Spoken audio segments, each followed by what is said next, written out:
പിടിയാനകളെ മാത്രം എഴുന്നള്ളിക്കുന്ന കേരളത്തിലെ വളരെ ചുരുക്കം ചില ക്ഷേത്രങ്ങളിൽ ഒന്നാണ് കോട്ടയത്തെ വാഴൂരിന് സമീപം സ്ഥിതി ചെയ്യുന്ന മേജർ കൊടുങ്ങൂർ ദേവി ക്ഷേത്രം. തിരുവിതാംകൂർ ദേവസ്വം ബോർഡിന്റെ കീഴിലുള്ള ക്ഷേത്രത്തിലെ പ്രതിഷ്ഠ രീതികളിലും പ്രത്യേകതകളുണ്ട്.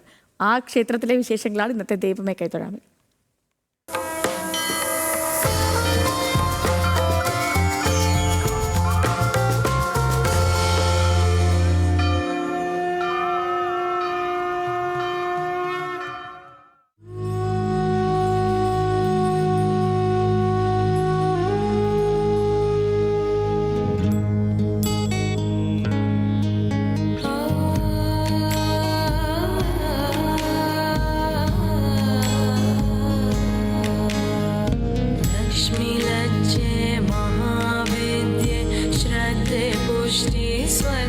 സാമ്പ്രാണിത്തിരിയുടെയും കർപ്പൂരത്തിന്റെയും സുഗന്ധം നിറഞ്ഞ ശാന്തമായ അന്തരീക്ഷം. ശിവനും പാർവതിയും അന്തിമഹാകാളനും അയലലക്ഷിയുമാണ് മേജർ കൊടുങ്ങൂർ ദേവി ക്ഷേത്രത്തിലെ പ്രതിഷ്ഠ. കൂടെ മഹാവിഷ്ണുവും. സാധാരണ ക്ഷേത്രങ്ങളിൽ ഇങ്ങനെയൊരു പ്രതിഷ്ഠാ രീതി കാണാറില്ല.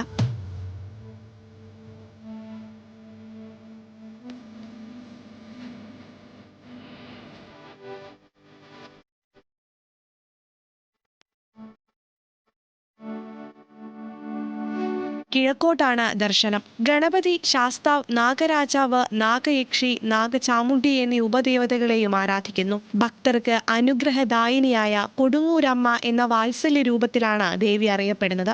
കൊടുങ്ങൂർ എന്ന പേര് വന്നത് കൊടുമൂര് അഥവാ ശക്തിയുള്ള സ്ഥലം എന്നതിൽ നിന്നാണെന്നും പറയപ്പെടുന്നു. ക്ഷേത്രത്തിന് 200 വർഷത്തോളം പഴക്കമുണ്ടെന്നാണ് കരുതുന്നത്.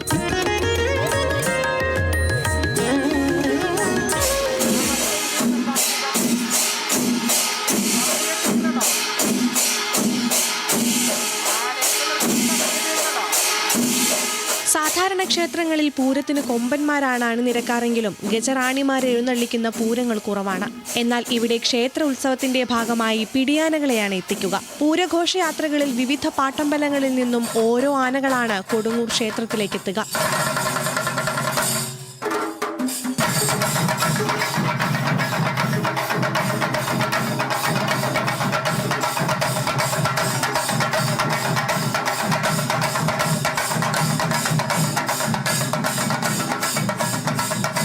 മീനമാസത്തിലെ പൂരം നക്ഷത്രത്തിലാണ് ക്ഷേത്രത്തിലെ പ്രധാന ഉത്സവമായ കൊടുങ്ങൂർ പൂരം നടക്കുന്നത്. 10 ദിവസം നീണ്ടു നിൽക്കുന്ന ഈ ഉത്സവത്തിൽ കാവടിയാട്ടം, ഗജമേള എന്നിവ പ്രധാന ആകർഷണങ്ങളാണ്. ആനയൂട്ട്, ഗജമേള, കുടമാറ്റം എന്നിവയും പൂരത്തിന്റെ ഭാഗമായി നടക്കും. പരമ്പരാഗത കലാരൂപമായ കളമെഴുത്തുപാട്ടും ക്ഷേത്രത്തിലെ പ്രധാന വഴിപാടുകളിൽ ഒന്നാണ്.